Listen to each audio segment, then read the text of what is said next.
আজকে কি আমাদের ঈদ করতে ইচ্ছা করে না, বাড়ি যেতে ইচ্ছা করে না? তো আপনারা কেন এত ভাড়া বেশি নিয়ে মানুষকে হয়রানি করেন? অভিযোগ আসে, এই জন্য কিন্তু ছুটি বাতিল হয়ে গেছে সবার। আমরা কিন্তু অভিযানই করতেছি আপনাদেরকে ধরার জন্য, যে এগুলো কমপ্লেন আসে, আপনারা কেন বুঝেন না?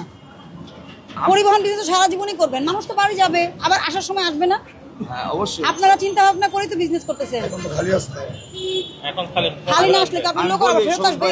মানে সাবেক ভাড়া হচ্ছে, ভাঙ্গার ভাড়া হলো 250 টাকা। হ্যাঁ, আমরা 250 করতেছি, মানে মিলাইছিল 250 করে 200 নেই।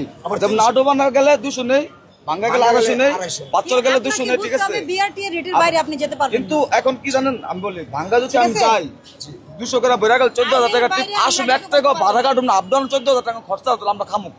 তাহলে আপনারা বিআরটি এর কাছে আবেদন করেন। আমরা খামুক, আমরা ঈদ বাজারে তো আমাদের বাল বাচ্চা বাপ মা আছে, এখন তো খাওয়াইতেইব। আমার কথা শুনেন, আমি একটা ড্রাইভার হয়ে যদি সারাদিন গাড়ি চালানোর পরে যদি ম্যাডাম আমি 1000 টাকা বেতন না পাই, আমি কি খাবো? আমার কথা শুনেন, এটা কে রিভাইজ করতে পারবে? বিআরটি এ